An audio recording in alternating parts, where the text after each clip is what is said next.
Bienvenidos a Búnker al Aire, un nuevo capítulo. Juan Pablo, Oscar, ¿qué tal? Muchachos, yo les vengo a preguntar, ¿alguna vez se han puesto a pensar cómo sería iluminar la noche? Porque es de eso de lo que los vengo a hablar ahora. O sea, ¿cómo iluminar la noche? ¿No? Suena, o sea, me imagino que propaganda de boliche. O sea, el que se inventa el foco, me imagino que sí se le ocurrió. Pero, o sea, iluminar más o menos como si abriera un segundo sol. Ya, o sea, a nivel espacial. O sea, como potencial, como si pudieras ponerle un dimmer a la luna y aumentar así eso más guaso, digo. Mira que es interesante eso. Sí, en este caso sería algo parecido, solo que una especie de segunda luna, en la que sí, pero que sí tendría mayor capacidad de reflexión que el satélite, ¿no? Ok. Y que nos daría espacios de luz durante la noche. Ese es el espejo solar Znamia, se llamaba, que era un plan ruso para iluminar la noche desde el espacio. ¿Era? ¿Por qué querían iluminar la noche? Ya vamos a ver, porque le encontraban muchos usos, beneficios. Algunos mejores que otros, la verdad, pero al final buenos. O sea, algunos justificables, ¿no? Ya vamos a estar viendo eso. Bien. Y es interesante porque justo durante unas horas antes del amanecer de la noche del 4 de febrero de 1993, una especie de segunda luna, o sea, un foco gigante, iluminaba algunas partes de Europa de oeste a este, y iluminando un diámetro de 5 kilómetros de luz. Y lo malo es de que esto era muy rápido porque avanzaba más o menos a 8 kilómetros por segundo. Okay. Pero la gente que lo vio decían de que era mucho más fuerte que una luna normal, que más fuerte que la luna llena incluso. Claro. Y es en Bielorrusia, al final terminó cuando amanecía en Bielorrusia, y ahí es donde terminó el experimento. En esta fecha es donde se puso por primera vez en funcionamiento el Znamia, que es este reflector, como les digo. La luz procedía obviamente de este reflector que les cuento, puesto en órbita por la Agencia Espacial Federal Rusa. Unos 3 meses antes, de hecho, ya habían mandado este reflector, este espejo, que no es un espejo como tal, o sea, no es un espejo como el que tenemos en casa, eran telas, era una tela reflectante. Y que lo pusieron desde el cosmódromo de Baikonur.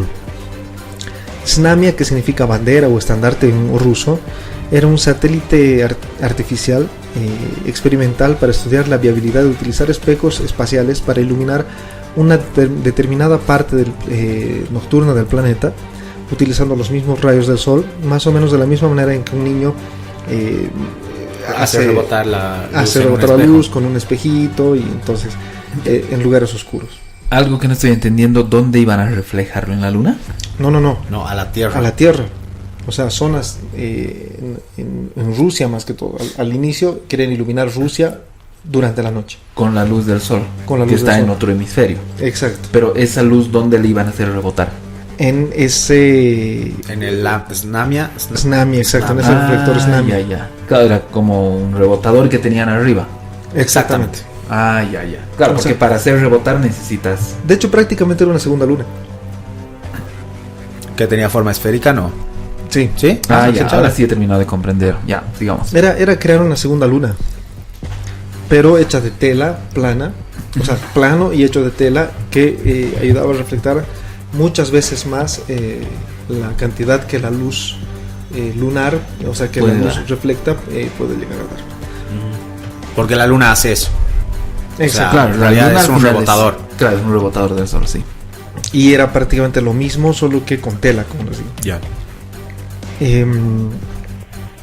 La idea era en ese momento, cuando se les ocurrió, usar espejos espaciales para poder lograr este efecto. Esto se le ocurrió por primera vez al físico alemán Hermann Oberth en 1929, aunque a él se le ocurrió con un propósito muy diferente. De hecho, es muy interesante porque Oberth quería utilizar esto como un arma, quería crear un arma en realidad. O sea, una luz, sí, una superlupa más o menos. Qué horrible. Él quería usar un espejo cóncavo de 100 metros de ancho que pudiera reflectar la luz solar en un punto concentrado en la Tierra y así poder incinerar ciudades enteras o incluso hervir los océanos. Maldito. Para Sí, hacer o sea, llover. estaba loco. No sé, la verdad, no sé, pero él quería, o sea, decía, si digamos tal población se alimenta de determinado Claro, de recurso, agua. exacto, acuífero, se lo evaporamos Claro. y listo, los dejamos sin agua. Y si se siguen portando mal, los cocinamos a ellos mismos en sus mismas casas. O sea, de hecho es un del arma, si se progreso. pone a pensar, es Es un de arma su- demasiado poderosa. De supervillano es el... Exactamente, de hecho suena a villano de cómics. Sí. Y yo me acuerdo, bueno, la verdad que yo era muy joven y me dormí viendo la película, pero recuerdo que había algo parecido en La suma de todos los miedos, esta de película de Morgan Freeman y Ben Affleck. Exacto, que o sea, disparaban rayos desde satélites hacia la Tierra y así empezaban a destrozar lugares gigantes, ¿no? Enteros. Y podías dispararle prácticamente a quien tú querías. Ya. En 1929 eso es lo que se le ocurrió a Herman Ober prácticamente. O sea, es una idea loca, descabellada, fea, pero también creo que son ese tipo de ideas así locas las que empujan al progreso. Sí, de hecho. Empujan, o sea, son las que más fuerte tiran, digamos, para avanzar en cuanto a tecnología. Al final van a de hecho tener, o sea, vamos a tener una reflexión sobre eso, si cuán bueno o malo puede ser, cuán útil puede llegar a ser. Claro. Bueno, los nazis, que obviamente inicialmente mostraron un gran interés en esta arma, en el arma solar, como se le llamaba así, Hermann Ober, para quemar ciudades y evaporar cuerpos de agua. Al principio dijeron que está muy bueno, pero luego dijeron que mejor que no, porque había formas más fáciles de quemar ciudades, según los nazis. Más económicas. Exacto, y que evaporar océanos podría también podría perjudicarlos también a ellos. Claro. Entonces, Claro, o sea, eso como que nos friega todo. sí, exacto, eso no discrimina, digamos, ¿no? Y por esa situación el concepto en su mayor parte fue olvidado hasta que a mediados del siglo XX, del siglo pasado, recobró esta idea, y de hecho a finales de los 80 ya el ingeniero soviético Vladimir Sergeyevich Siromiatnikov vio una oportunidad en estos espejos para hacer velas solares. El concepto es un poco complejo como él ha ido uniendo, vamos a ir viendo esto, pero vamos a llegar al final a atar los cabos. Siromiatnikov, el ingeniero ruso, era realmente muy brillante ingeniero, y él trabajaba en la agencia espacial rusa, en Roscosmos, y de hecho ya había trabajado apoyando el Apolo Soyuz. O sea, el Soyuz era el primer vuelo, uno de los primeros vuelos espaciales de Rusia, Sí. y Apolo Soyuz era una especie de conjunción entre Estados Unidos y la Unión Soviética para poder ayudarse en haciendo una especie de Misiones transbordos espaciales en el espacio. Ya.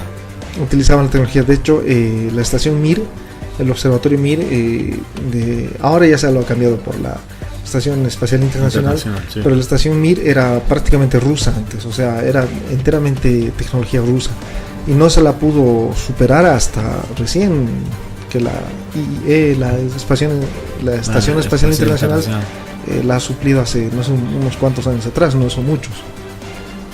O sea, realmente era muy, muy importante este Siromiatnikov.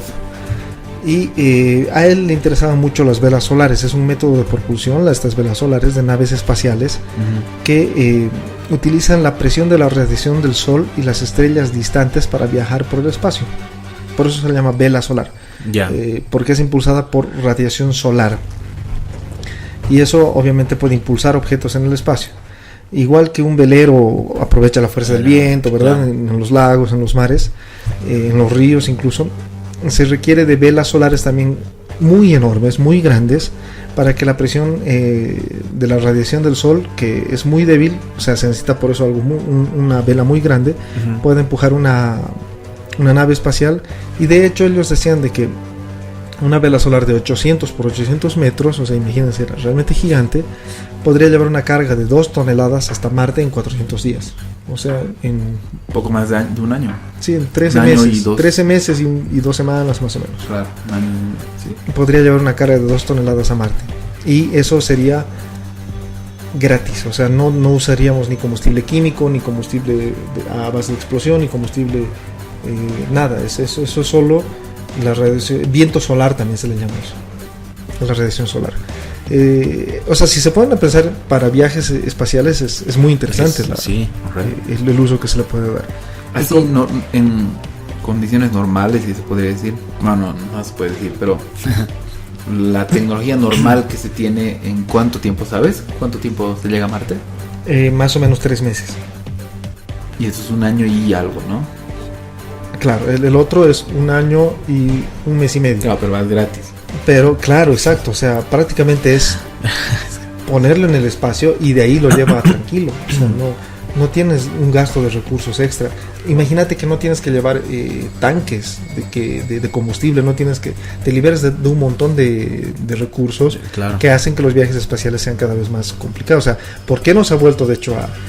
¿Por qué recién desde que Musk ha empezado con SpaceX se recuperó el interés de la exploración espacial? Es justamente porque los viajes eran muy costosos a causa del combustible. Y esta es una solución total, o sea, prácticamente es gratis con esto, como decimos. Eco-friendly. Mira que de hecho es eco-friendly a nivel espacial. La idea solar de las velas solares a los líderes soviéticos no les causaba tanta fascinación. Ellos decían, sí, pero no nos sirve de tanto. Más nos sirve como esta otra forma de utilizarlo como un reflector, esta vela solar como un reflector para que nuestros trabajadores, mejor vamos por esta parte. En ese entonces, cuando cuando la Unión Soviética y más que todo Rusia su economía estaba en declive, Stalin dijo, necesitamos que la gente trabaje más tiempo. Y de hecho, abolió los fines de semana durante un buen tiempo. Durante mucho tiempo en Rusia no existían los fines de semana. Trabajabas de lunes a lunes. De lunes a lunes. Para levantar la economía del país. Y a los militares les interesó esta vela solar, porque decían, con esto podemos iluminar ciertas áreas de Rusia con tal de que la gente no tenga excusa de que es oscuro, tengo que dormir, sino de que va a seguir habiendo luz y van a trabajar el doble. Como apoyos. Prácticamente como apoyos. O sea, por eso les decía, algunas cosas son, sí, medio que crueles, salidas de contexto, de lo sano. De lo sano. Pero, bueno, hay otros usos más que sí se le puede encontrar. Al final, con el fin de poder seguir despertando el interés de las autoridades rusas, Siron Yannikov, el ingeniero ruso, él propuso de que las velas reflectantes podrían utilizarse para redirigir la luz solar hacia la Tierra. Ahí les dijo, podemos iluminar áreas que de otra manera no estarían oscuras. Y aquí viene muy interesante, él decía, por ejemplo, tenemos regiones al norte, muy al norte del planeta, de que son hay épocas en el año que son muy oscuras. De hecho, en el Polo Norte son 6 meses de día y 6 meses de noche, ¿verdad? Medio año es noche y medio año es día. Entonces mientras vas bajando, obviamente eso va regulándose, pero hay lugares que aún no tienes mucha luz en el día. O sea, tienes 6 horas de luz, 8 horas de luz, sí, como exacto, mucho, y el resto es noche. Entonces él decía, con esto podríamos nosotros darle a esas regiones, porque Rusia tiene muchas regiones con esas características. Seguro. Él decía, podríamos darles luz en estas zonas en las que las condiciones hacen de que sea oscuro la mayor parte del día. Eso también les llamó mucho la atención, porque con eso se podía seguir cultivando la tierra y desarrollar trabajos y demás, ¿no?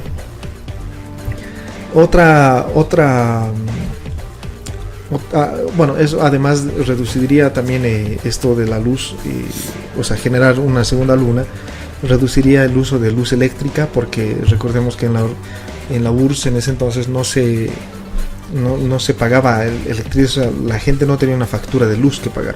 Entonces con esto se ahorraba. Exactamente, y el Estado con esto podría utilizar luz del sol de noche, y el uso de electricidad sería bastante menor porque no necesitarían focos. En sí la idea era alargar el día, ¿no? Y todas las consecuencias que eso tendría.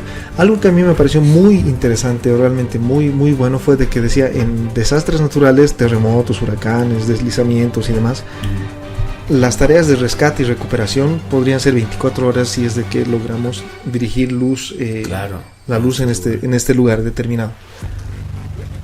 Porque muchas veces las tareas de rescate en desastres naturales se cortan a causa de la falta de luz. Y está utilizando foquitos, pero es muy, muy rudimentario realmente. En eso sí me parece, por ejemplo, a mí sería un uso espectacular. El nivel de respuesta que tendríamos frente a esta clase de contingencias, yo creo que se multiplicaría muchas veces. Sería muy, muy bueno. Tienes varios pros y contras, ¿no? Porque igual no es tampoco alterar, digamos, el ciclo del día. Y no me refiero a nivel naturaleza, sino a nivel humanos. O sea, nuestra misma anatomía, todo está configurado para que tengamos que tener una noche y un día. Entonces yo creo que incluso a nivel psicológico y a nivel biológico también yo creo que afectaría el hecho de que el día dure más de lo que normalmente dura. De hecho podrías enloquecer. Sí. Hay muchas personas que se les ha cohibido el sueño, se les ha prohibido y terminan enloqueciendo. No sé, seguro. O sea, igual, porque es como que ya irte al otro extremo, ¿no? Si bien hay lugares también los cuales, como mencionabas, donde dependiendo de la estación y todo eso, la noche dura más tiempo. Claro. De hecho, por ejemplo, en Suecia hay una de sus tradiciones, digamos, de Año Nuevo o algo así, es que ponen unos globos en la tierra así con luces dentro, como una especie de ritual para mantener la luz, justamente porque dura mucho tiempo la noche. Y en estos lugares, todo lo que es el hemisferio norte, digamos Suecia, Canadá, países que están en esa más cerca a esa altura, más cerca del Polo Norte, es tanto tiempo de noche que esos lugares, que en esos días, mejor dicho, la depresión de la gente aumenta terrible porque es de noche todo el tiempo, entonces y de hecho los gobiernos incentivan a la gente como que anda, ve de viaje, haz algo divertido, ¿no? Sal de aquí, porque dice que es complicado, entonces irte al otro extremo también de que no puedas dormir, igual debe ser todos felices.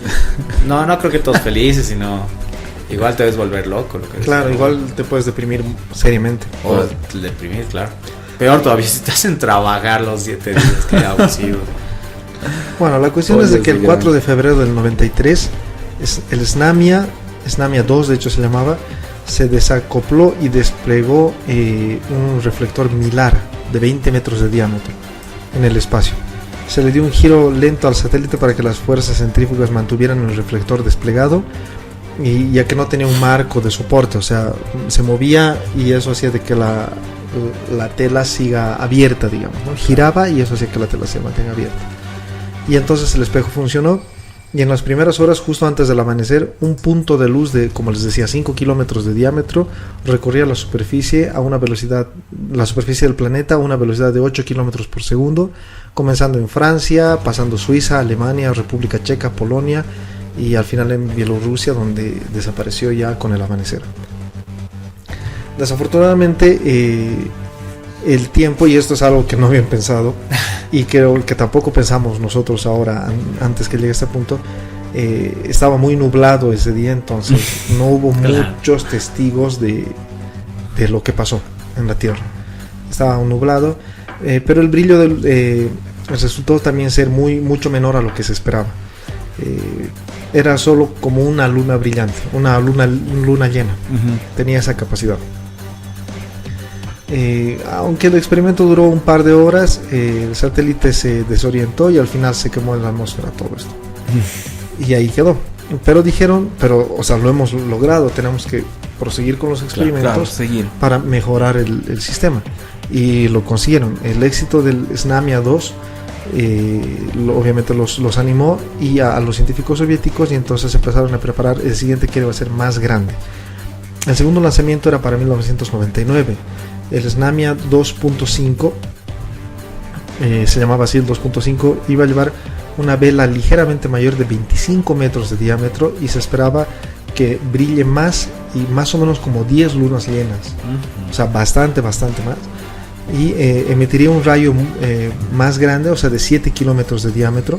Imagínense, solo con 5 metros de diámetro más, cubrías 2 kilómetros más en la Tierra. Claro, en superficie. Sí, o sea, te hace pensar que 2.5 metros es 1 kilómetro a esa altura, ¿no? Claro, es que por el ángulo. Exactamente, por el ángulo reflectante. Y además que lo más importante, permitiría mantener un foco de luz brillando en un punto fijo de la Tierra. O sea, esto se movería conjuntamente a la Tierra y así no estaría pasando a 8 kilómetros, a 8 kilómetros por segundo la luz. Claro. Bueno, sí, y se decía de que si es que el Snamia 2.5 iba a tener éxito, entonces iba a haber un Snamia 3, el tercero, que iba a lanzar un espejo de 70 metros. Wow. Imagínense. Y de hecho, eventualmente el programa abarcaría una cadena de satélites, una cadena de estos Snamias 3 de 70 metros, con lo que tendrían órbitas sincronizadas con el Sol, y cada espejo de unos 200 metros, más o menos, con la capacidad de iluminar un área de 25 kilómetros cuadrados. Y en la Tierra, obviamente, esto sería ya como, o sea, toda esta cadena iluminaría como más de 100 lunas llenas. O sea, sería casi de día, como un atardecer, más o menos. Claro. Y lo que a mí me asombra es de que no era hace mucho tampoco. Estamos hablando de 20 años. Poco hace más. 22 años. Tal vez ya están trabajando en el siguiente. Sí, o sea, a mí me parece muy, como dice Oscar, muy reciente, y es un proyecto enorme, grande, muy trascendental, que puede cambiar la vida y la historia de la humanidad, y no hace mucho. Y quién sabe, por ahí Putin tal vez se le vuelve a emocionar algo, se le vuelve a mover y quiere reactivar esto, no sé. Quiero volvernos granja de pollo. Sí, o sea, la idea es convertir la noche en día.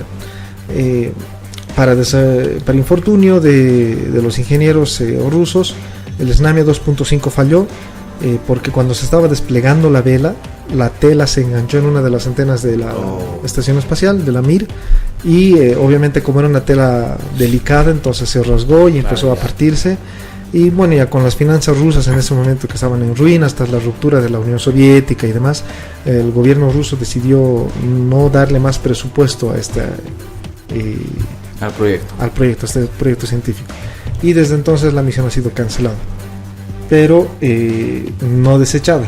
O sea, ya está ahí, está archivada. Claro, cualquiera de estos días vamos a tener 2 lunas en el cielo, y no va a ser Blue Beam como alguna vez decía Juan Pablo, que pueden hacerlo, sino va a ser, de hecho no van a ser 2 lunas, va a ser un sistema de lunas muchísimo más fuertes y muchísimo más luminiscentes, y que pueden concentrar la luz en un solo punto. Qué loco. Es bien loco. Qué loco el tema. O sea, y lo que a mí más me impacta es de que no es hace mucho, es hace poco. Claro, o sea, relativamente podemos decir hace poco. O sea, no estamos hablando de la Segunda Guerra Mundial. No, claro, no estamos hablando de algo que nuestros abuelos han vivido, han visto, ¿no? Sino es algo que nosotros estábamos ahí. Claro, ahí pajareando. Claro. Qué bueno. Pobres todos los animales en la Tierra. Eso yo también decía, o sea, imagínate los cambios. Claro, los animales, o sea, yo solo estoy pensando en los humanos, pero imagínate. No, también nosotros, eso me voy, todos los animales en la Tierra. Claro, todos los seres vivos. Todos los seres vivos. Las plantas, los insectos. Las piedras. No, mentira. O sea, como les digo, a mí me parece muy interesante usarlo en estos casos de que se necesita por emergencias, ¿no? Sí, claro. Ahí es genial, porque realmente es una emergencia que cada segundo cuenta para salvar una vida. Pero después ya no es tan buena idea. Sí, ya es, o sea, me parece realmente meterle mano a algo tan grande que o sea, que es la hora de día y de noche. Imagínate, es meterle mano a un aspecto tan grande que puede tener consecuencias que no conocemos. Claro. Muy peligrosas. Bueno, excelente tema, me ha gustado. Buenísimo. Bueno, pues me toca a mí revivir un viejo clásico del baúl de los recuerdos, no mentira. Bueno, lo que pasa es que usualmente en el búnker, digamos, como que hemos ido hablando de temas y el programa ha ido evolucionando y todo, pero me doy cuenta que muchas veces como son temas bien populares, nos hemos No los saltado tocamos. estos temas súper populares. Entonces he decidido traerles hoy el misterio de la muerte de John F. Kennedy, ¿no? Que ocurrió el 22 de noviembre del 63. Eso lo sabemos, muchas cosas que ya hemos visto también, Ajá. pero seguramente no todos lo saben, por eso igual lo vamos a revivir. Aproximadamente las 12 horas con 30 minutos estaban yendo en un cortejo vehicular en una visita en Dallas, en la cual estaba el presidente John Fitzgerald Kennedy, su esposa y el gobernador de Dallas. Y estaban yendo en esta marcha vehicular cuando se suscitan unos disparos y termina muriendo el presidente de Estados Unidos, ¿no? A esto inmediatamente actúa la policía. Estos son los hechos. Inmediatamente actúa la policía. Le logran encontrar a un sospechoso de por donde podría haber venido la trayectoria de la bala, y encuentran en una biblioteca que estaba justamente de donde venía la bala, dicen, a Lee Harvey Oswald, que trabajaba en ese lugar, y lo encuentran básicamente con el arma y en su cajón con full armas, y el tipo había estado en la KGB hace mucho tiempo, había visitado Rusia y todo como que calzaba. No habían más preguntas que hacer, digamos, era a todas luces el asesino, ¿no? Claro, el culpable. Y bueno, resulta que no lo llevan inmediatamente porque dicen que lo está por arrestar, pero ahí salta como que el dueño de la biblioteca y dice, ¿qué está pasando aquí? Digamos, no se está queriendo llevar uno de mis empleados, no puede hacer eso, no. Entonces Oswald vuelve a su casa y después ya la policía vuelve a buscarlo, lo arresta. En el juicio sale culpable unos 2-3 días después, y cuando ya sale la sentencia está saliendo del juicio, y hay un video de esto que también seguro lo han visto. Hay N alusiones a todo este caso en todo lo que es la cultura pop, ¿no? En películas y videos. Claro. Y hay el video como tal de cuando está saliendo Oswald con los policías, ¿no? El fiscal, y le da encuentro un tipo de apellido Ruby que le dispara en el abdomen, causando la muerte de Lee Harvey Oswald, y sin poder saberse más de cuáles eran sus motivos. Entonces la gente piensa que por ahí el tipo estaba loco o alguna cosa habrá pasado por ahí. Entonces eso ya de por sí da lugar un poco al misterio, porque no se sabe cuál ha sido la razón que ha tenido Oswald para matar a Kennedy. Por otro lugar, el mismo tipo Ruby creo que se apellida, que es el que asesina a Oswald, muere poco después en la cárcel también. Entonces igual... Y muere sin hablar nada. Sí. O sea, obviamente le han interrogado y han dicho, no, ¿por qué has hecho eso? Y el tipo... Exacto. Sí. Y no sería la primera vez que pasa esto, de hecho, lo que da más lugar a más misterio, vamos a decir. Porque, bueno, un caso parecido, muy conocido también, es el caso de Lincoln, el presidente Lincoln, y John Wilkes Booth, algo así se llama, ¿no?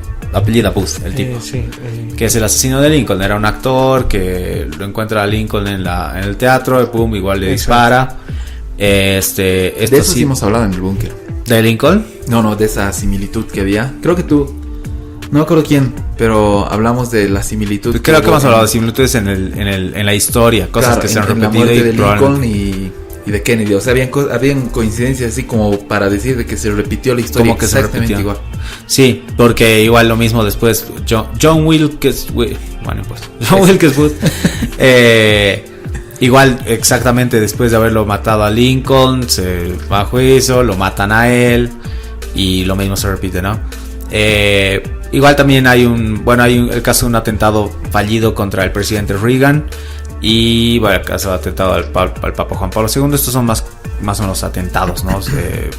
Misteriosos, que no se sabe por qué, porque la persona que ha cometido el crimen, digamos, ha muerto poco después, o algo extraño ha pasado con la persona que no, obviamente tapa el hecho de saber cuáles son los motivos para la persona para poder haber cometido el asesinato. Ahora, volviendo a Kennedy, el vicepresidente de Kennedy era Lyndon B. Johnson, ¿no? Sí, Lyndon Johnson, sí. Que es muy conocido por el tema de la guerra de Vietnam.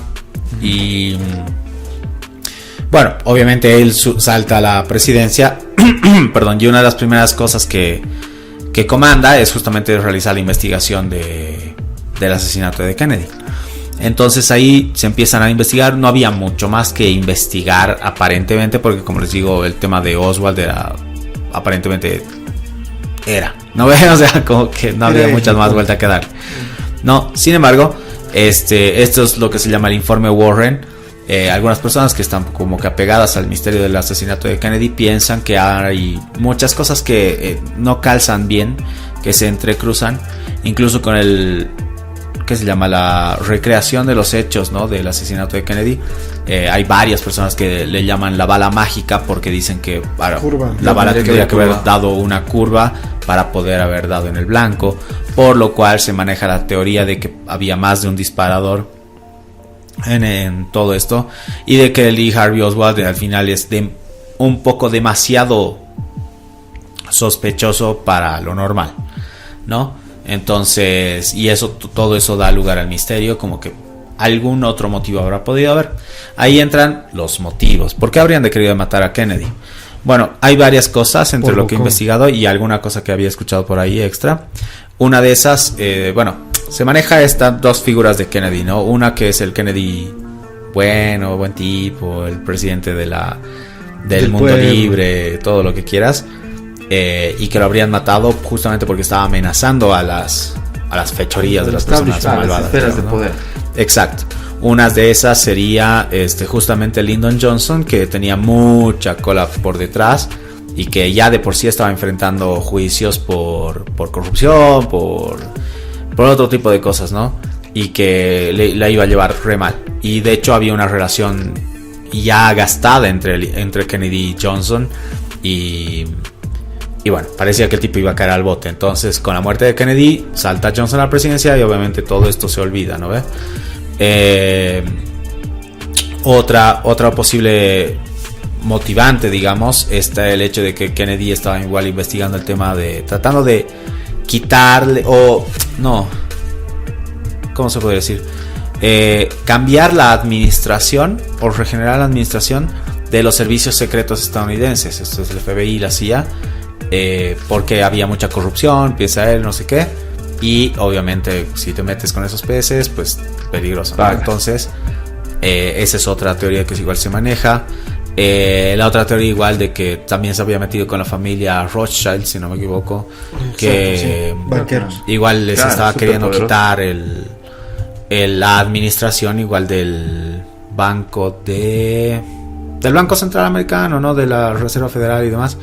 Y aparentemente lo mismo, ahí entra otra vez el tema de las coincidencias. Lincoln había estado metido un poco en lo mismo, como que era amigo de la familia Rothschild, ambos mueren de formas similares. Entonces eso también es otro misterio interesante. Por otro lado, en el lado un poco más oscuro de Kennedy, digamos, se dice que tal vez él se había endeudado con la mafia para poder subir al poder, y obviamente no estaba pagando esas deudas, entonces la mafia lo hace desaparecer.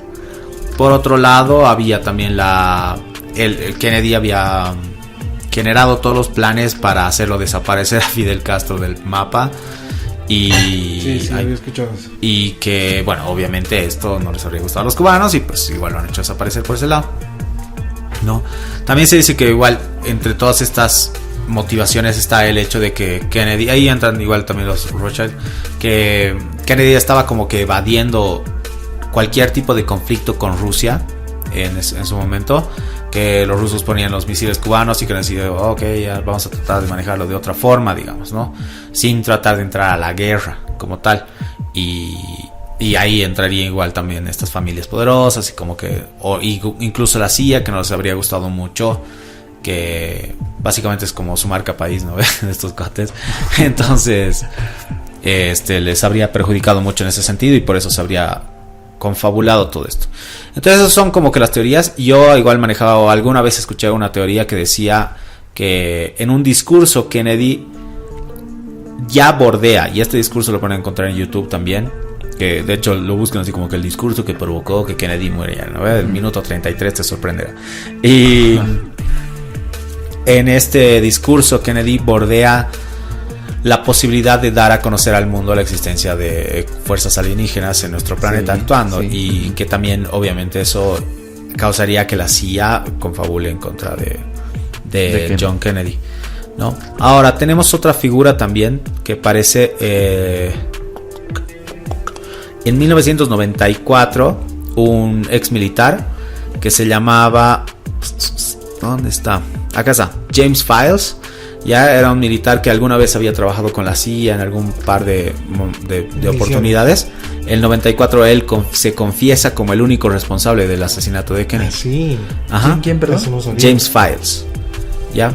Ahora, en la confesión de Files también él menciona a otras personas de la teoría de él, que él había sido como que el autor intelectual, pero sí entran ahí 3 personas más. Una, Johnny Rosselli, que era un gángster de Chicago que trabajaba de vez en cuando para la CIA y que estaba implicado en los complots para asesinar a Castro, lo que habíamos hablado de Kennedy, ¿no? Por otro lado estaba Charles Nicotelli, que era más o menos como un sicario de la mafia de este lugar de Dallas. James Files, de quien ya les he mencionado, y Lee Harvey Oswald, ¿no? Aparentemente sería Rosselli, el gángster de Chicago, que le comenta a Nicotelli, que era un sicario, imagino que por esos lados se conocían también los dos, le comenta que hay un plan para matar a Kennedy por todas estas cosas que estaban perjudicando. Todavía no sabemos cuál es, porque ya les he dicho todas las posibilidades, no sabemos realmente cuál es, ¿no? Y bueno, es Nicotelli quien lo contrata o lo incorpora a James Files para que le ayude con el plan, ¿no? El tiroteo y demás. En las reuniones que tienen ellos para generar este complot, Files se conoce con Lee Harvey Oswald y lo incorporan también al plan para que les ayude con la planificación justamente y con la ejecución de esto. De hecho, los 3 se juntan para hacer unas prácticas de tiro cerca del lugar. De esto también hay algunos testigos que han hablado sobre esto. El plan consistía en que Nicotelli le iba a disparar al presidente. Era Nicotelli el que tenía que hacer el tiro. Oswald iba a estar por el lugar solamente de apoyo, porque igual algunos informes detallan que si bien Oswald estaba en la KGB o estuvo en algún punto en Rusia o algo así, era malo para disparar, es decir, era un manco. ¿Ya? Era como tu amigo ese que no le achunta a nada en Call of Duty, ¿no? Entonces, Files sería el segundo tirador en caso de emergencia. En realidad sería James Files el que habría hecho el segundo tiro, y Rosselli estaría por el lugar para ayudarles a escapar solamente, ¿no? Que era el gángster de Chicago. Y bueno, se dice también que algunos agentes de la CIA son los que les han facilitado las armas para poder hacer todo esto. Así que Oswald más o menos corre como un chivo expiatorio, digamos, ¿no? O sea que el tema del asesinato y lo que todo el mundo ha pensado seguramente cuando pasó, como, ay, ¿por qué lo han matado tan rápidamente al cuate, al sospechoso?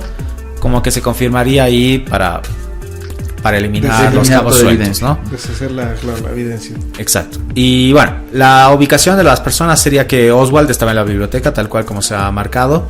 Nicotelli estaría arriba de un edificio llamado Daltex, que es justo al lado de la biblioteca esta, y James Files estaría detrás hay un parquecito que bordea esa calle por la que pasa Kennedy.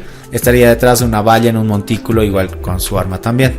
Entonces ahí entra toda esta teoría de que haya habido 2 disparos, de que no es que la bala que haya curvado, sino otra cosa. Igual hay una cosa que es bien interesante, porque en el disparo le da a Kennedy, lo atraviesa desde la espalda, pasa por cerca de su corazón, si no me equivoco, y la bala llega a rozarle en la muñeca y el muslo al gobernador, que estaba sentado en el asiento de adelante. Y era como que qué tan fuerte ha tenido que ir la bala para poder atravesar todo eso y llegar hasta ese lugar. De paso que cuando encuentran la bala que hace el impacto, lo encuentran en el hospital y se cae, y la bala está como que a la mitad gastada, o sea, ni siquiera como que se hubiera achatado tanto, entonces casi no sufre daño. Y todo eso da lugar a la cuestionante, ¿no? De qué ha pasado ahí, por qué. En realidad no les resuelvo nada, solamente les cuento todas las posibilidades, todo lo que ha podido pasar. Incluso hay una teoría más también, que la lanzó en realidad esta Jackie Kennedy, ¿no? Su esposa, que bueno, que eso es algo normal que suele pasar con las personas, ¿no? Cuando fallece alguien cercano, que ella al ver el cuerpo no lo reconocía, decía no es él, y claro. bueno, se dice que pues que habría Que que no no hay. habría muerto en realidad, ¿no? Que el que habría pasado ahí sería un agente de la CIA también, al que le decían de apodo, le apodaban John Kennedy porque se parecía un poco a John Fitzgerald, y que todo habría sido pues una armada Montaje. para un montaje, exacto, o qué sé yo. Para No, entonces, algo así interesante. Y siempre hay otra teoría más, pero esta ya no es de chiste, solamente de una película, que dicen que John Kennedy, esto como una dedicatoria a mi buen amigo Alfred, habría muerto por amor, que Castro lo mató por amor porque estaba celoso de su amorío con Marilyn Monroe. Pero no me hagan caso, eso ya soy yo haciendo el tonto. Es eso, ese es mi tema. Qué buen Sí. repaso. Es muy... O sea, hay muchas cosas de ese tema que están así muy inconexas, como que han preferido dejarlo así como estaba ya, que pase. Y eso obviamente te da a pensar de que hay muchas cosas que se ocultan, que no se quiere que se sepa. Claro, la menos emocionante de todas es esa que habría tenido líos con deudas con la mafia. Es como que una Sí, esa persona la como verdad no cualquier creo. otra y X. Claro, no, pues estamos Las hablando demás de son un presente. poco más wow. Claro, las otras me parece que sí son más para pensar. Lo de la deuda con la mafia, sinceramente no le doy mucho crédito a eso. Bien, ese es mi tema, señores y señoras. Qué bueno, muy buen repaso. Y realmente es como decían, es el magnicidio más grande de la historia. O sea, no hay un magnicidio que sea tan importante en la historia moderna. ¿no? Reciente. claro. Porque antes habían obviamente algunos asesinatos de emperadores. Probablemente reyes. el asesinato de César por parte de Bruto es el más importante de la historia. Es posible. Pero definitivamente es el magnicidio más grande de la era moderna. Y yo creo que nunca se va a saber la verdad. O sea, ya han matado a tanta gente que sabía la verdad. Claro. Claro, es muy difícil. Y han ensuciado además tanto el caso, o sea, las pistas que tú podrías seguir, que realmente no se va a llegar. Es muy difícil. A un día llegar a una conclusión. O sea, puede aparecer, como decías, una nueva persona diciendo yo organicé, yo lo hice, ¿no? Pero no sabes si eso es realmente porque tal vez estaban acercándose a la verdad y salió él a volver a despistar. Claro, es posible exacto, también. es posible. También. Ya no se puede saber. Es muy complejo. Ya nos olvidemos de Ya, siguiente mal tema. Es bastante complicado. Ok, Ya. vamos pues con las Boom, curiosidades. Bueno, ¿qué tal? Vamos a ir con Boom Curiosidades. ¿Quién comienza? ¿Cuál es Yo. el orden? Empecemos. ¿Quién va? Ya. ¿Yo voy? ¿Vos? ¿Vas? Yo Ok, empiezo. Vas. Vamos. Dale, vas. 1, 2 y 3. Ya en un estudio realizado en el lago Ness se encontró se dedujo de que el famoso monstruo del lago Ness podría ser en realidad una anguila gigante.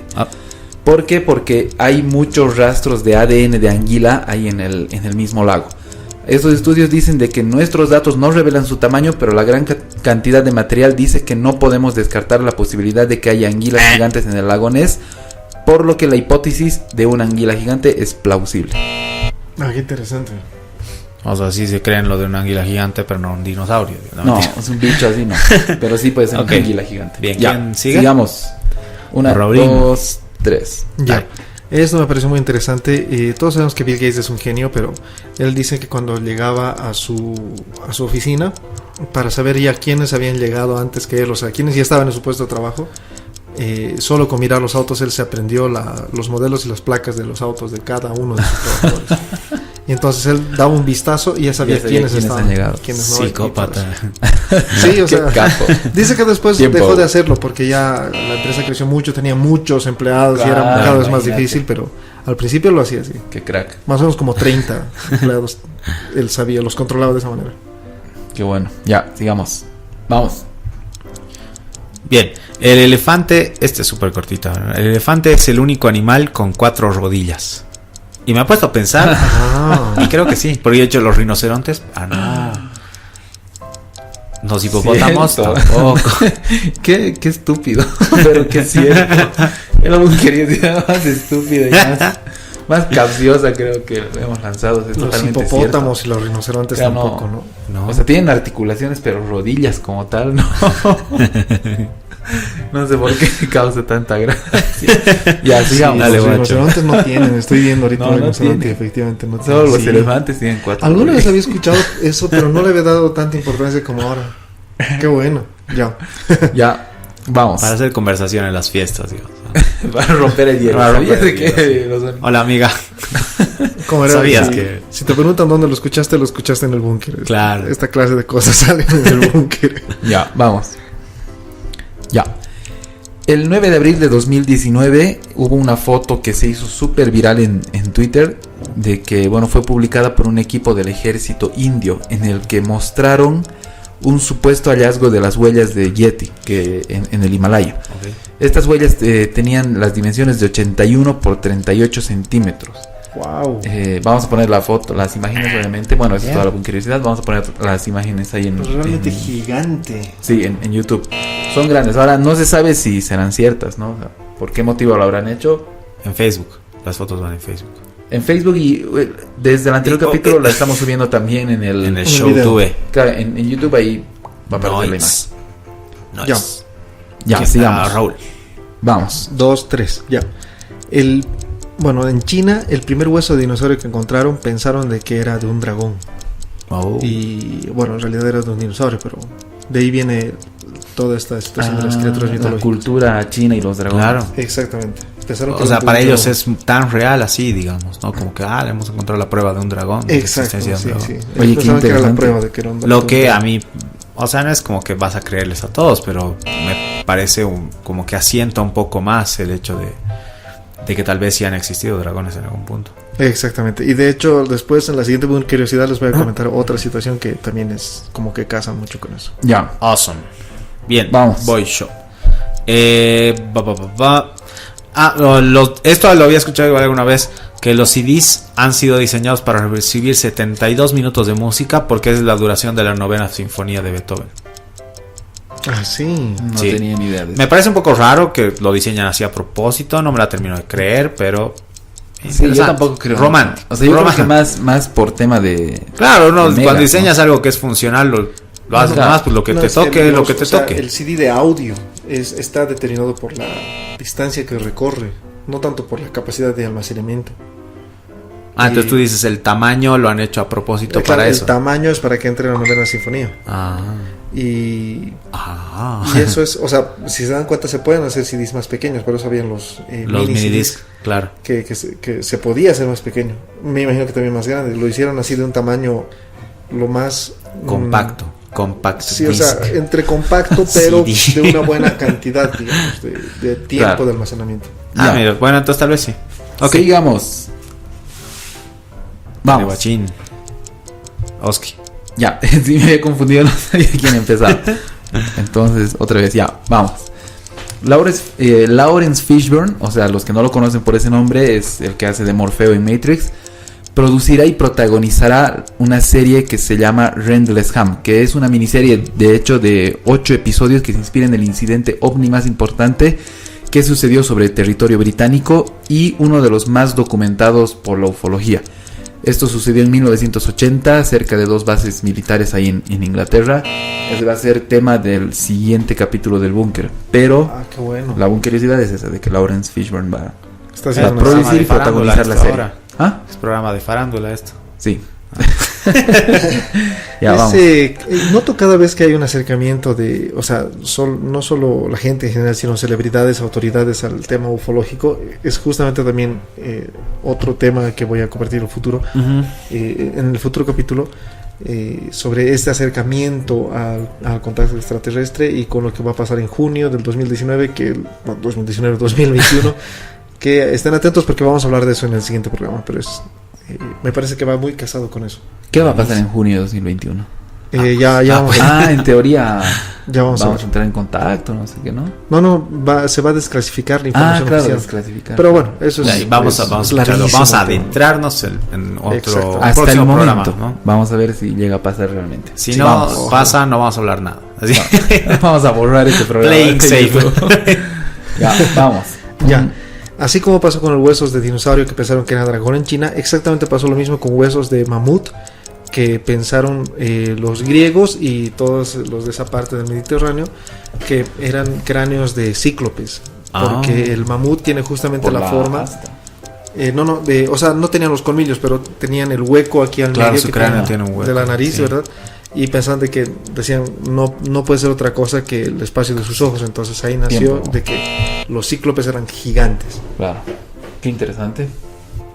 Mira vos. Qué interesante. Justo me preguntaba yo así como que ¿por qué piensan que, o sea, en algún punto sí vi cíclopes, existen cíclopes gigantes, pero en algún punto sí empezó a haber ilustraciones como que cíclopes eran gigantes y yo, ¿a qué rato? Pero sí, o sea, ¿por ahora qué ya necesariamente gigantes? ¿Cuándo ¿no? crecieron? Claro, va a ser conversación. Porque oye, amiga, huesos de mamut. ¿Ah? ¿Sabes desde cuándo los cíclopes son gigantes? Tema de conversación. Ok. Me toca, ¿no? Sí, vamos. Bien, esto igual, me imagino que según cómo lo tomes, pero dice el material más resistente creado por la naturaleza es la tela de araña. Exacto, sí, algunos escuchan eso. Sí, igual he escuchado eso. Es más fuerte que el acero, o sea, en proporción. Aguanta varios elefantes balanceándose. Estaba cruzando dedos para que no salga ese chiste. Ya. Bueno, eso fue todo, ¿no? Eso es todo. Ya, sigamos entonces. Bueno, ahora les voy a traer un tema que igual es súper interesante. A mí me ha parecido alucinante, muy gracioso en cierto punto igual. Y les voy a hablar exactamente de quien se conoce como Victor Lustig, que es el mayor estafador del siglo XX. Mayor estafador, no sé si en términos de proporción, o sea, no sé si es el que más dinero, de hecho no creo, yo creo que está lejos de ser el que más dinero estafó, pero sí el que más ingenio tuvo para estafar. Esta increíble historia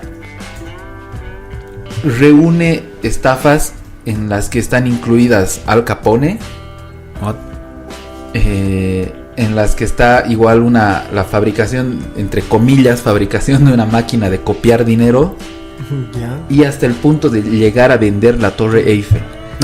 Dos veces. Eso me parece que lo escucharon. Dos veces. Sí. ¿Dos veces? Dos veces.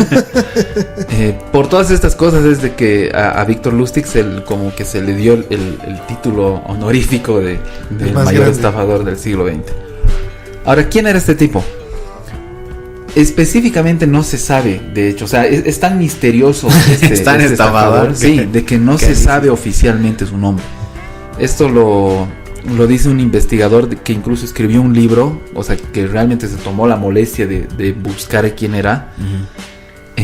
Y bueno, al final este nombre de Victor Lustig se lo toma porque es el nombre con el que está registrado en unos documentos de la FBI. Pero en estos documentos, o sea, aparte de Victor Lustig, tiene otros 47 nombres con los que se lo conoció.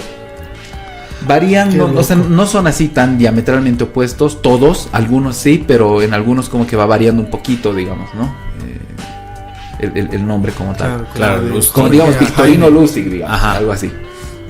La mayoría son así, pero algunos otros son así totalmente distintos. Ya.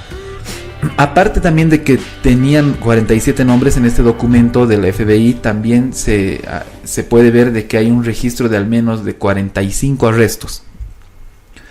Y una de las cosas igual súper llamativas es de que de todos estos arrestos, el tipo no solo se las arreglaba para quedar en libertad, sino que en algún caso incluso ha llegado a ser compensado por las molestias que ha sido arrestado. Se ha hecho pagar. Igual no se sabe exactamente dónde nació, porque hay tantas historias que no hay un registro oficial. Igual un documento del FBI dice que nació un 1 de octubre de 1890 en Hostiné, que es el antiguo imperio austrohúngaro, que actualmente es República Checa. Esa es la versión más común, pero este escritor intentó contactar, o sea, fue al lugar, conversó con un historiador local y no encontraron ningún registro con ese nombre por ningún lado. Sí, o sea, es falso. Sí, o sea, presuntamente sí. No, también eso era falso. Pero bueno, al final es la única versión que se tiene. Así este tipo como que construye toda su historia en base a misterio y humo, prácticamente. ¿Cómo era él? ¿Cómo era él en sí? De hecho, él empieza llamándose, autoproclamándose él mismo como conde. Entonces ya se lo conocía como el conde Víctor Lustig. El tipo se vestía así, muy de gala. Pomposamente. Claro, como un conde, como alguien de la nobleza. No tenía rasgos así, tal vez encantadores o rasgos de noble, pero sí tenía una actitud muy encantadora. O sea, muy el tipo de dicen que tenía una actitud de hipnótica. Ser un capo incluso. Para hablar el tipo. El tipo era así, o sea, en cuanto a habilidades sociales era un maestro. Claro. El tipo. Un orador perfecto. Hablaba inglés, alemán, francés e italiano, y a nivel cultural era súper instruido, súper culto. Wow. Como normalmente eran los o nobles. Se tiene la idea de que eran los nobles en esa época, ¿no? Uh-huh. Entonces, este tipo, bueno, era joven, pero él ya se hacía llamar el conde von Lustig. Empezó a como que a meterse en este mundo de las estafas en los cruceros transatlánticos que hacían su recorrido Europa-América. Esto más o menos a comienzos del siglo XX. Entonces, en estos cruceros él se juntaba, obviamente en estos cruceros iban gente muy adinerada. Los nuevos ricos, digamos, estaban haciéndose en Estados Unidos.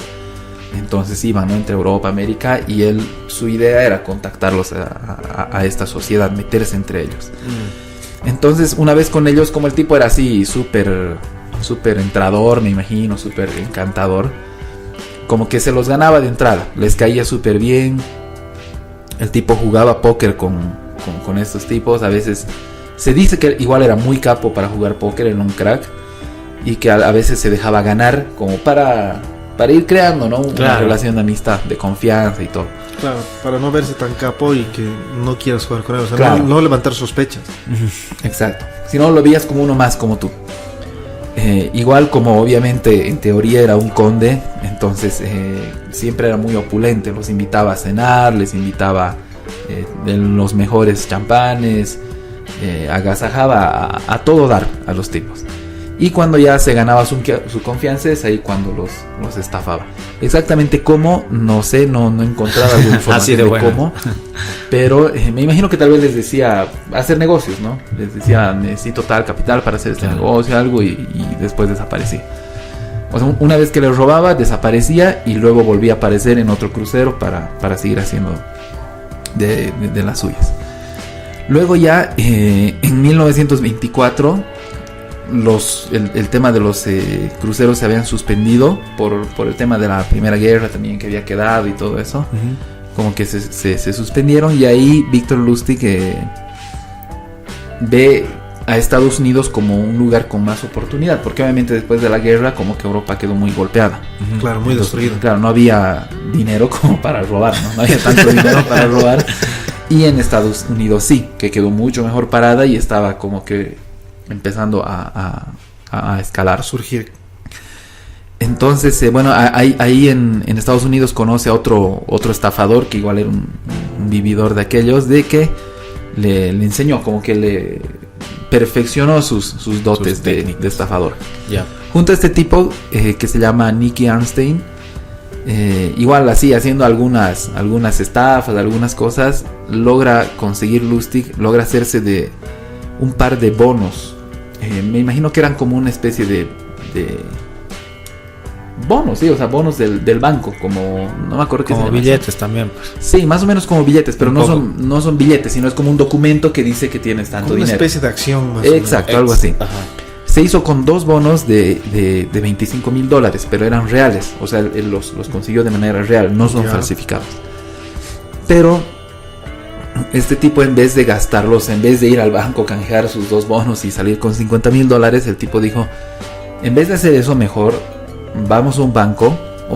Lo cuento la historia como tal. Seguía con el personaje del conde von Lustig. Claro.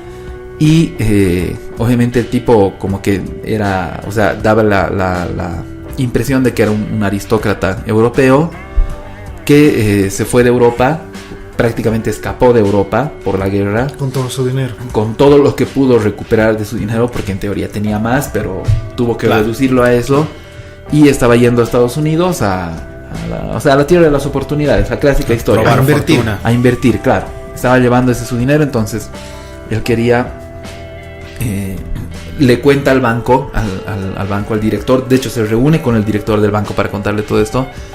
Y lo que le dice de que lo que él quería era invertir esos $50,000 en tiendas, en terrenos, en todo eso, ¿no? O sea, abrir un negocio, todo. Y aparte, para poder dar arranque a sus negocios, quería un préstamo de $10,000 más. Entonces, el tipo va al banco, muestra los dos bonos auténticos, reales. Yeah. El director del banco agarra los bonos y los verifica, obviamente, de que si son reales y no son falsificados, y le dice sí, o sea, evidentemente son reales. Y obviamente con la confianza, con toda esa confianza crédito, que el tipo, digamos, infundía, claro, con todo ese crédito que infundía, que tenía, acceden a darle el préstamo así, súper rápido. No ha habido un trámite extenso. Claro. Y bueno, ahí von Lustig le dice, o sea, está bien, pero necesito urgente, cuanto antes el desembolso de los $50,000 porque ya me voy a quedar sin plata y quiero poner ya mis negocios. Entonces, una vez que llegan al acuerdo, con sus mañuderías, o sea, con sus habilidades de ladrón, von Lustig cambia los bonos reales por bonos falsificados. Entonces, lo que el tipo hizo fue darles bonos falsificados por los que recibió $50,000, recibió $10,000 más de crédito, Claro. y se quedó con sus dos bonos originales. Entonces, imagínate, salió con más de 100,000. Tenía 50,000 y salió con más de 100,000. La cosa es de que se fue del banco. En total 160,000. No. Claro, porque mantenía sus dos bonos de 25. Claro, tenía sus dos bonos de 25, recibió 50,000. Ah, claro. Son 110,000. Más los 10 de... A los 10 del crédito son 110,000. Qué increíble. Entonces el tipo, ya con todo eso, con el efectivo ya en los bolsillos y sus dos bonos originales, se va, se escapa, digamos, de ahí. El banquero obviamente luego se da cuenta de que le han estafado y le han dado bonos falsificados. Ajá. Entonces ahí hace la denuncia con la policía y lo buscan al tipo, contratan a un detective privado, lo encuentran, lo agarran, y ahí ya es cuando el banquero quería poner denuncia por estafa. Entonces Lustig no hizo ningún esfuerzo por ocultarse, por evadir a nadie. O sea, el tipo como que le valió. Si lo agarraban bien, como que le valía. Era un tipo loco. Ya, pero ahí Lustig lo amenaza al banquero y le dice, o sea, como que le dice: yo que tú no pondría esta denuncia, porque si lo haces se va a hacer público. Y si se hace público, va a ser de conocimiento general lo fácil que ha sido para mí engañar los protocolos de seguridad del banco y al propio responsable, al director del banco. Claro, no te conviene. Claro, entonces los clientes van a dudar totalmente del banco, de si su dinero está en buenas manos. Claro, de la seguridad del banco. Claro, y van a sacar todo su dinero y el banco se va a ir a la quiebra. Entonces Lustig le amenazó, le dijo: si tú me sigues con tu proceso, voy a hablar todo. Claro. Y ahí el director del banco frenó y dijo: sí, o sea, realmente no es buena idea. Y lo dejó. Y encima Lustig, con todo lo descarado que era, le pidió una indemnización por las molestias ocasionadas. Ya ahí se empieza a rumorear ya esa especulación de que algunos dicen de que le pidió $1,000 como compensación, y algunos hablan incluso hasta $22,000. Exactamente la cifra no se sabe, pero llegó a pedir. Pero que hubo dinero, hubo. Claro, hubo dinero. Y, o sea, pero no solo era como compensación, sino Lustig le dijo: si no me das esta compensación, voy a salir a hablar toda la prensa. O sea, claro, al final ya terminó extorsionándolo, claro, ni siquiera negociando que no le haga lío, sino le extorsionó más.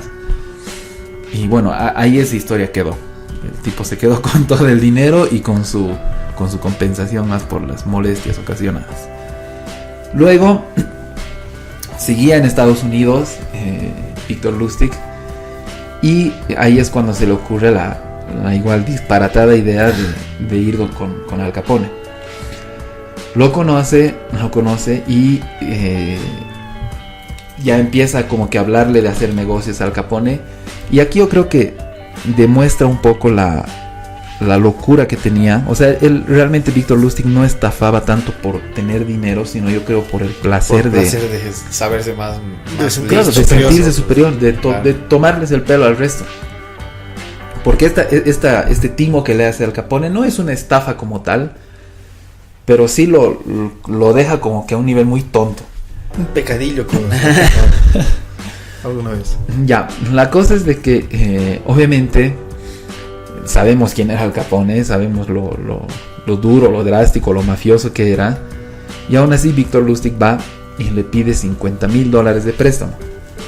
Y obviamente, o sea, es muy frontal Lustig, ¿no? Va y le dice, quiero hacer una estafa, o sea, estoy armando una estafa, pero para eso necesito $50,000. Si tú me prestas los $50,000, en un par de meses voy a volver con el doble de la cantidad, o sea, te voy a pagar $100,000. Claro, me prestes $50,000 y en 2 meses te devuelvo $100,000. Si logro, o sea, si sale bien, hago eso. Si no sale bien, si me va mal en la estafa, te devuelvo tus $50,000 íntegros. No más ni menos, te lo devuelvo todo. Entonces, obviamente era un renegocio, ¿no? Realmente Al Capone no estaba perdiendo nada. Y tampoco nadie cuerdo iba a ir a hacerse la burla de Al Capone, pedirle dinero para perderlo, porque al final todos sabíamos que Al Capone los reventaba al que no le pagaba su dinero. Entonces Al Capone le dio los $50,000 y lo que Lustig hizo fue agarrar el dinero y meterlo en un banco, o sea, lo depositó en un banco. No hizo nada. Realmente no tenía ningún plan para estafar ni nada. Yeah. Agarró los $50,000, lo puso en un banco durante 2 días. Ya. Y cuando ya llegó durante 2 meses, y cuando ya llegó la fecha en la que tenía que devolver los $100,000, sacó otra vez el dinero del banco, los $50,000 enteros e íntegros, y fue a decirle Al Capone, me ha ido mal, no he podido, no me salió bien la estafa, pero te devuelvo todo tu dinero. Claro. Y Al Capone ahí sorprendido, digamos, por la honestidad de este tipo, porque cualquiera tal vez hubiera intentado escapar, claro, y para no devolver $50,000, imagínate, para esas veces es una cantidad mucho más de lo que es ahora. Claro. Entonces Al Capone, como que muy sorprendido por eso, lo tuvo incluso como una persona de confianza. Claro, o sea, llegó a tener relación incluso ya más de confianza con Al Capone. No era un simple estafadorcillo, digo, sino claro. Al Capone ya creía mucho más en él, y como que en compensación por esa honestidad del tipo, le dio $5,000 más. O sea, le devolvió sus $50,000 Lustig Al Capone, y Al Capone le dio $5,000 más. Entonces el tipo salió ahí con $5,000 de la nada. O sea, es como que le hubiera pagado $5,000 por buen tipo. Por buen tipo. Por guardar. Obviamente para Al Capone debió ser un chancho, $5,000. Pero se salió con $5,000 de no hacer nada y con la confianza de Al Capone. Que costaba muchísimo más. Que costaba muchísimo más que $5,000 o $50,000. De hecho, te podía salvar la vida en cualquier claro. cosa. Podías, o sea, ya lo tenías de amigo y le decías, viejo, necesito tu ayuda, y la verdad no sé qué otro buen amigo podrías conseguir de ese calibre. Claro, un mejor aliado. Pero lo timó así Al Capone. Luego ya con esos $5,000, como que el tipo se cansó de estar en Estados Unidos y decide regresar a Europa. Ya estaba igual un poco mejor Europa después de la guerra, ya se había levantado un poco más. Y en 1925 Lustig ya estaba viviendo en París, estaba ya ahí establecido, y ahí seguía haciendo como que algunas estafas, pero eran así, estafas pequeñas, digamos, no eran nada importantes. Entonces ahí en uno de esos días leyó, y esto era una noticia real de la prensa, de que la Torre Eiffel se estaba convirtiendo en un problema para la ciudad y para el gobierno, por el tema del mantenimiento, porque tenerla, la Torre Eiffel, bien, o sea, tenerla bien bonita, era mucho dinero, y o sea, eran gastos excesivos que en cierta forma no veían que se estaban justificando. Claro. Y después de la guerra encima, como que gastar en lujos era estúpido, ¿no? Entonces leyó esa noticia en el periódico de que el gobierno no estaba diciendo nada, no estaba insinuando nada, solo dijo, tener la Torre Eiffel es muy caro. Sí, claro. Está causando dolores de cabeza, es muy caro. Pensaron en voz alta. Exacto. Pero el tipo, al leer esto, se le ocurrió, o sea, con su astucia de estafador, se le ocurrió la idea de montar todo un show en el que el gobierno quiere vender la Torre Eiffel. Entonces lo que hizo, ya Lustig en este caso dejó su papel de conde y tomó la identidad de un funcionario público, un funcionario del gobierno. Para eso el tipo ha falsificado documentos, falsificado sellos oficiales del gobierno de Francia. Ajá. Ha armado todo su show. La cosa es que el tipo va a París, de hecho al hotel más lujoso que había en aquel entonces, y se hospeda ahí y llama a 6 de los empresarios metalúrgicos y como compradores de chatarra, digamos, más importantes de Europa, no solo de Francia, sino de Europa. A los top 6. Y obviamente, o sea, y esas veces como que era un poco más fácil contársela, ¿no? O sea, hacerle el cuento a alguien. O sea, te estaban contactando a alguien del gobierno de Francia. El tipo tenía todos sus documentos, todo realmente como si fuera un enviado del gobierno. Y les estaban invitando al hotel más caro de París. O sea, como que todo concordaba. Todo cuadraba. Entonces los invita y los 6 acceden a ir a la reunión. Obviamente en esta reunión el tipo igual, con todos sus dotes diplomáticos, se gana su confianza, como que les invita almuerzo, los agasaja prácticamente, los manejaba en limusina de aquí a allá. Y durante todos esos días que estuvo como que en conversaciones, todo eso con los tipos, mientras les explicaba también qué estaba pasando y todo eso, ahí él empieza a estudiar el perfil de cada uno de los empresarios para ver a cuál puede hacerle caer con la trampa. Ajá. Y ahí hay uno entre estos 6 que es al que él elige. Entonces, obviamente para seguir creando la expectativa, Lustig les dice de que eso era un tema muy confidencial, era prácticamente secreto de Estado, porque, o sea, se estaba hablando de la Torre Eiffel, ¿no? De que era muy significativa, muy icónica para el país mismo, no solo para París. Para la cultura francesa. Para la cultura. Y más allá también de eso, se estaba hablando de un montón, creo que era 7,000 toneladas de acero, de chatarra. Entonces era un negocio gigante, era un negocio así realmente impresionante. Claro.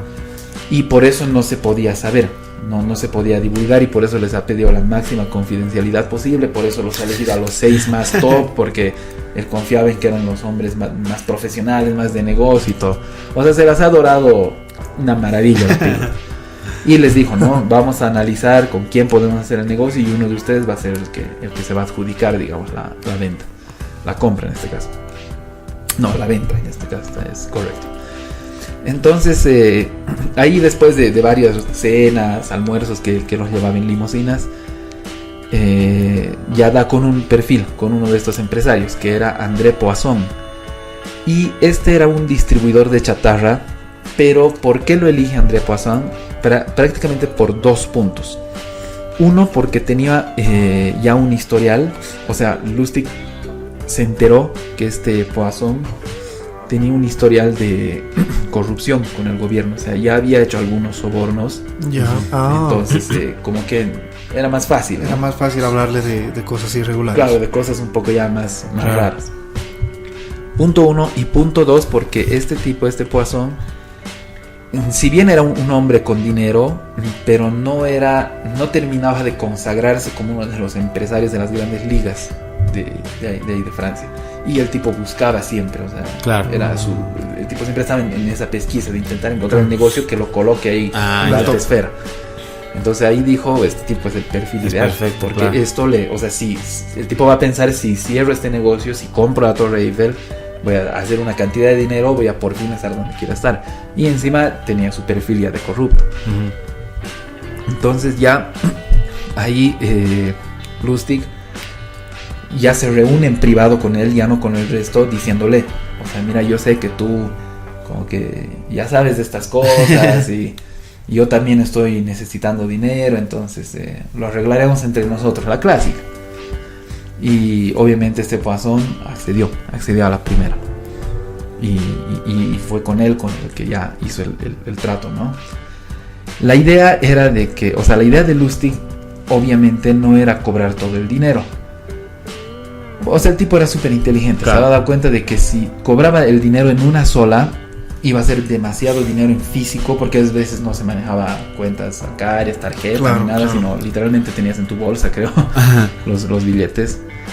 Entonces iba a ser demasiado dinero para un solo pago e iba a ser muy peligroso cobrarlo en varias partes. Porque obviamente ya este otro empresario se iba a dar cuenta, claro. ¿no? Entonces lo que él prefirió fue hacer un cobro importante, o sea, hacer solo un cobro. El resto ya No importaba. Se no importaba. perdió. Claro, se perdió. O sea, él estaba, digamos, como que asumía de que el resto no era el Claro. objetivo del resto, sino el objetivo era el primer cobro, que es el grande. Entonces, este primer cobro obviamente incluye el soborno. Y se estima de que más o menos eran unos 650.000 francos de esa época. No sé cuánto valdrá ahora. Bueno, habría que convertir el franco de esas veces al euro de hoy en día y de ahí convertirlo a dólares para tener la idea. Pero obviamente dicen que era una cantidad de dinero brutal. Entonces él recibe el primer pago y se escapa con ese dinero. Luego ya ¿Qué tipo? este otro empresario, Poisson, cuando descubre que lo ha estafado, ya tiempo, o sea, días después, que obviamente le pagó y nunca vas a aparecer Claro. ni nada, Claro. el tipo como que, ¿El tipo qué? ya, vamos a volver a hacer eso. Perdón. El tipo, no, espera. Ya, empezamos. Poisson, al darse cuenta que lo han estafado,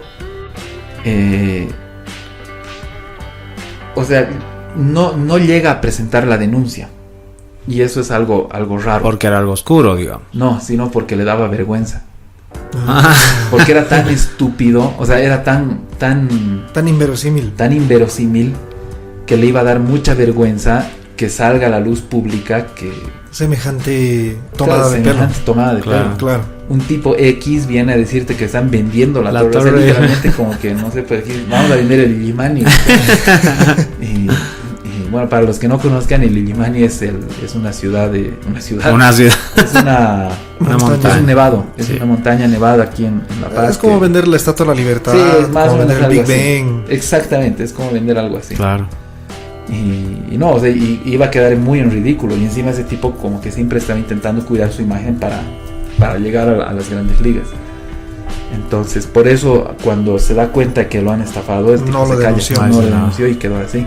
Bueno, imagínate, además era la comidilla perfecta para los periódicos de ese entonces. Claro. O sea, está la Torre Eiffel, una estafa, un tipo, un empresario que quiere ser, pero no lo logra. O sea, era la historia perfecta para Para hacer llamar la todo atención. un escándalo.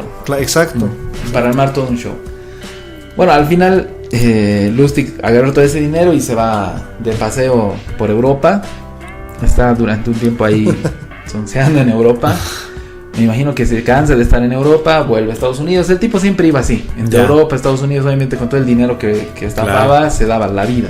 O sea, el tipo vivía literalmente la vida. De hecho, cuando iba a Estados Unidos,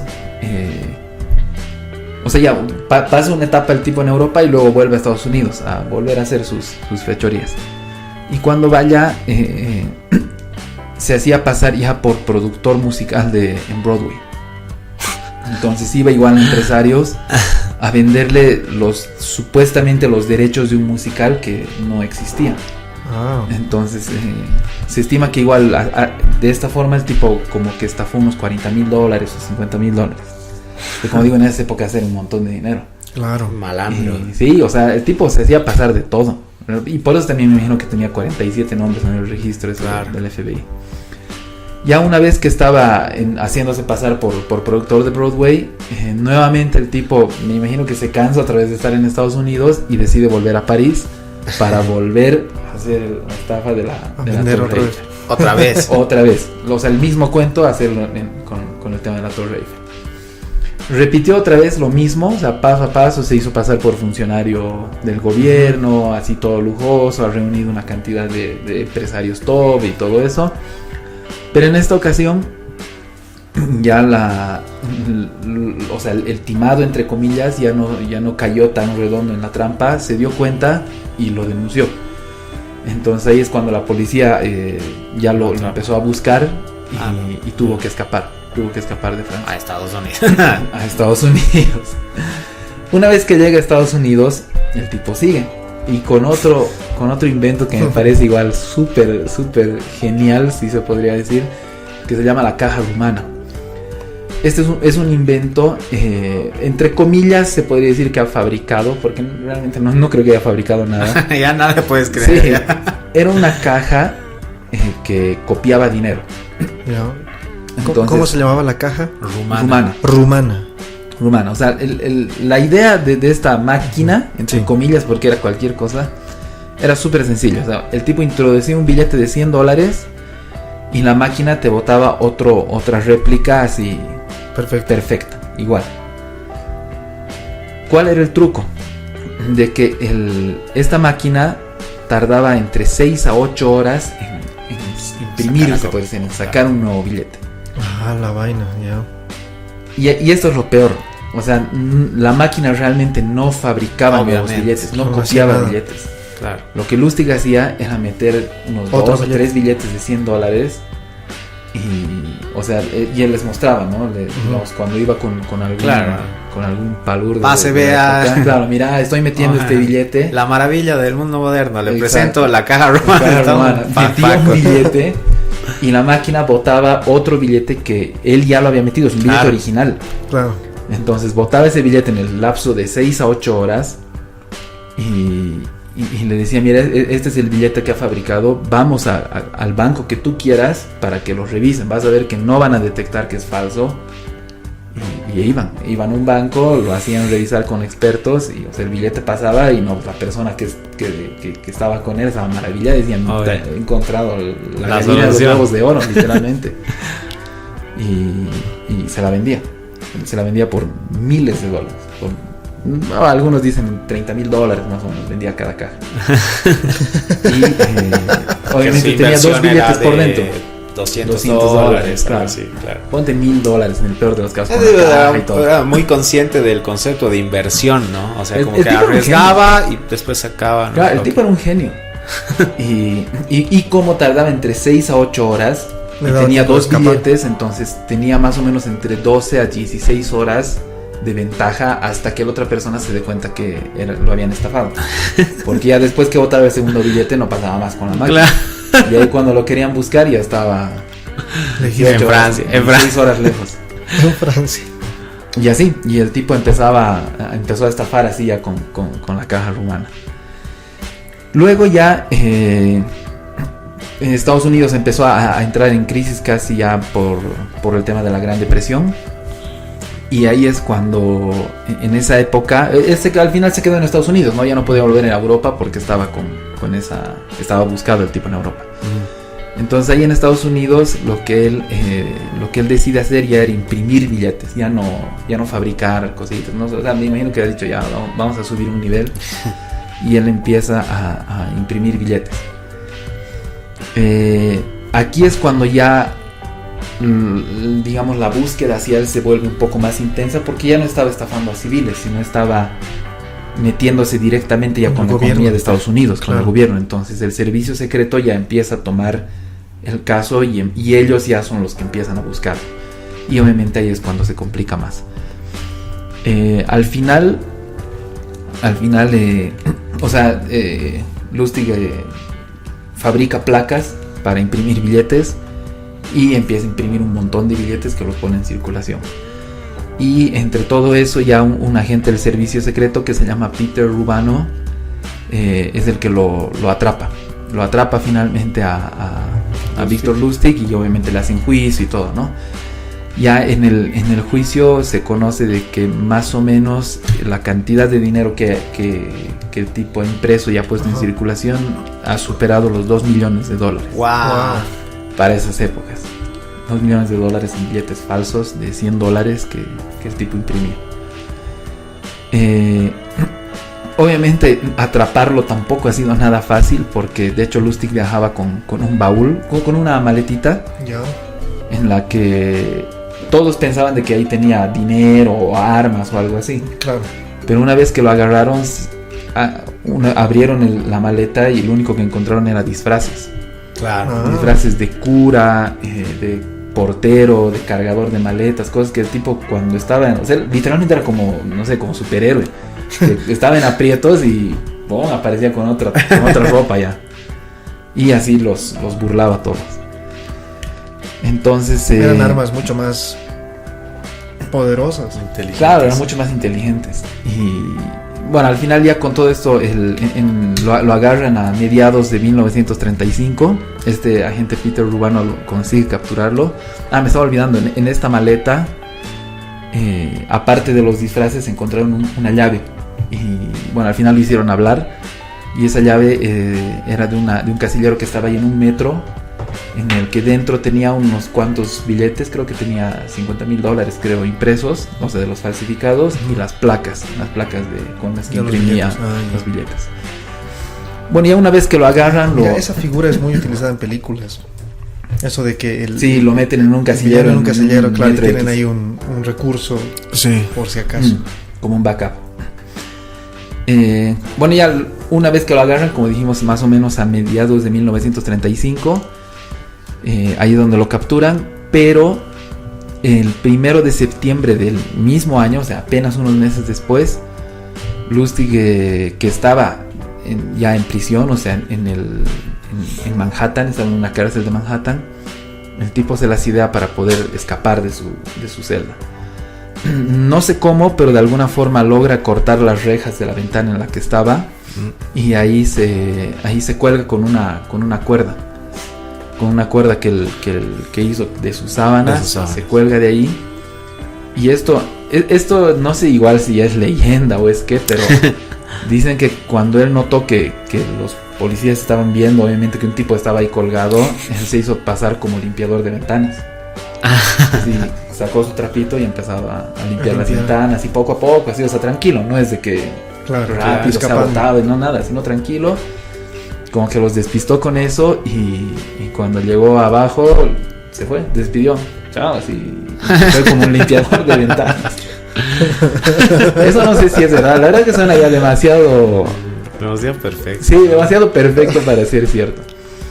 Y bueno, ya después los guardias se dieron cuenta de que... los antecedentes que tiene estos de disfraces y demás, la verdad. Sí, o sea, no es loco. Sí, o sea sí, es loco. Te esperas eso de él. Sí, tiene algo. Y bueno, ahí los guardias, una vez que se dieron cuenta de que ya no estaba en su celda, fueron a buscarlo y encontraron una nota en su almohada de que ahí citaba una parte de Los Miserables de Víctor Hugo, que decía: la ley no fue hecha por Dios y el hombre puede equivocarse. No entiendo muy qué sentido tiene, o sea, como que tal vez burlándolos, ¿no? Diciendo... Muy antisistema. Claro, las leyes no son para mí. Sí, exactamente, como que rompiendo el sistema. De hecho, el tipo ha vivido su vida rompiendo el sistema. Eso pasó el 1 de septiembre, apenas 28 días después, el 28 de septiembre de ese mismo año, vuelven a agarrarlo al tipo. Es que creo que realmente no era así tanto de escapar, de nada. No se preocupaba tanto por escapar. Sí, no es tanto por escapar. Tipo, bueno, en esta sí escapa de la cárcel, ¿no? Pero de ocultarse, eso. Sí, no se preocupaba tanto por ocultarse. O sea, estaba viviendo la vida, como vos has dicho. Viviendo la vida, claro. Y ahí lo agarran en una persecución de autos y bueno, ahí lo detienen. Una vez que lo detienen, ya como...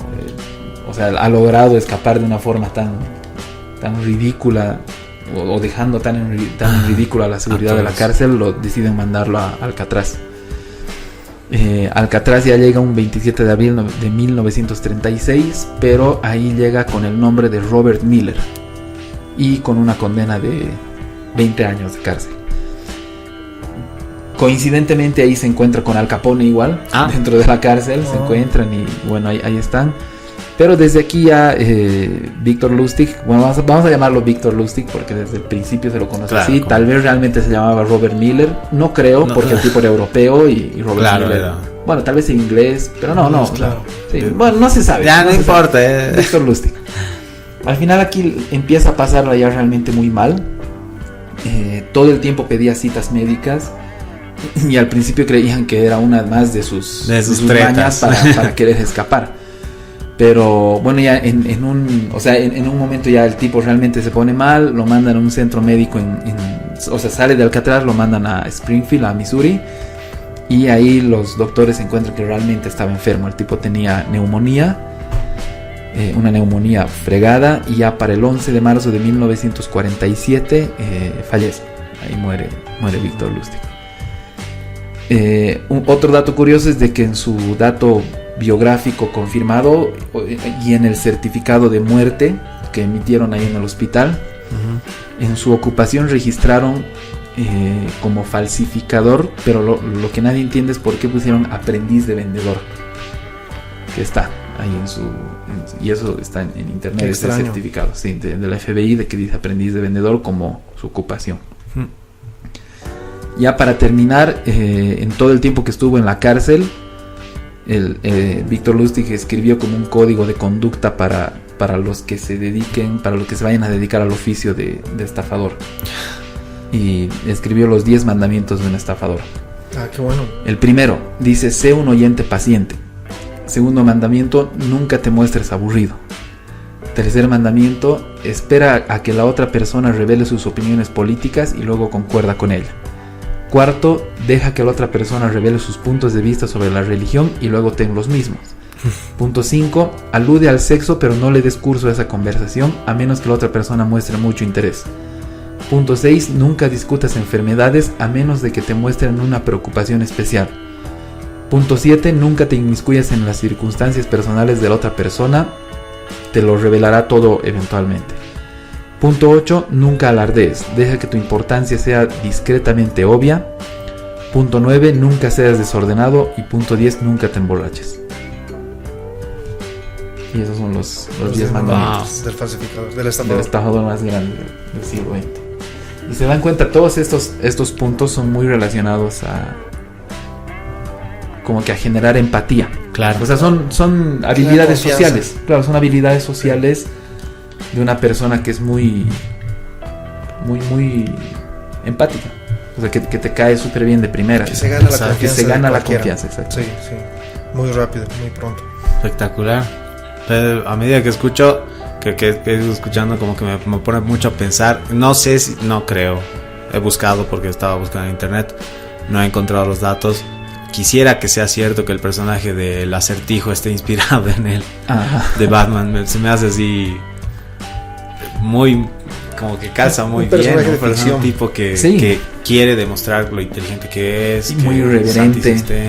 Antisistema, irreverente, como que le vale todo. Sí. O sea, hace las cosas porque a él le me hace pensar en el Acertijo, me hace pensar cuando estabas hablando de Al Capone, me ha hecho pensar un poco en Tyrion Lannister, igual, que es muy astuto y busca generar conexiones porque sabe que eventualmente en algún punto también le puede servir igual.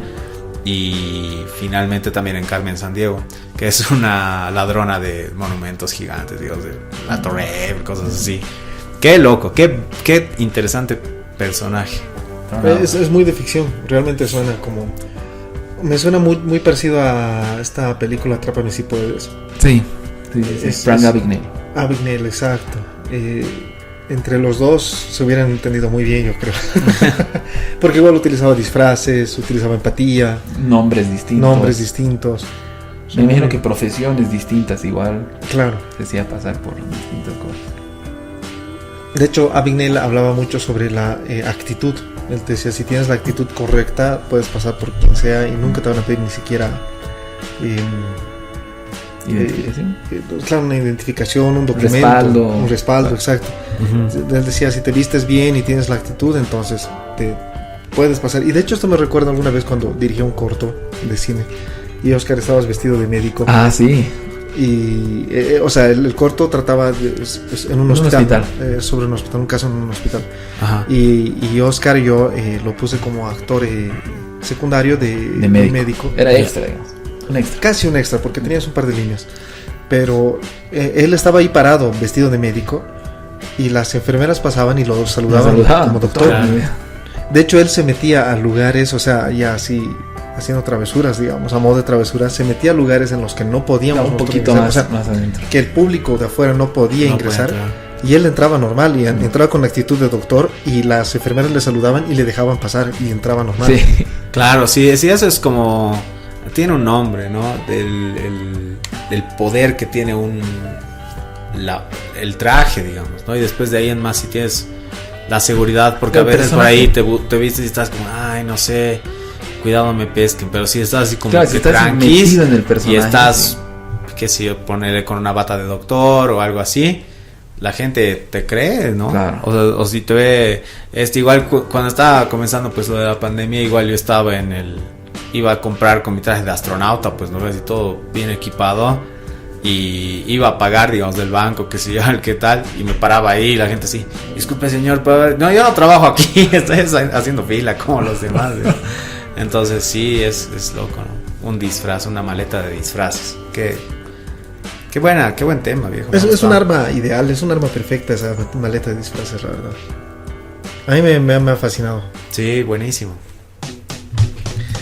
Bueno, muchachos, ha sido un gran programa, me ha gustado mucho compartir con ustedes. Les mando un fuerte abrazo a todos los podescuchas y nos vemos la siguiente. Yo he sido Raúl y hasta la próxima. Chao. Bueno, ya espero que ubican mi voz a estas alturas. Soy JP, Juanpa. Y espero que les haya gustado, igual que a mí me han gustado los temas de Raúl y de Oski. Y pues nada, pues que estén bien. Nos vemos. Bueno, como siempre, mil gracias, muchas gracias por escucharnos, por seguirnos. Esta ha sido una nueva emisión de Búnker al Aire. Nos vemos en la siguiente.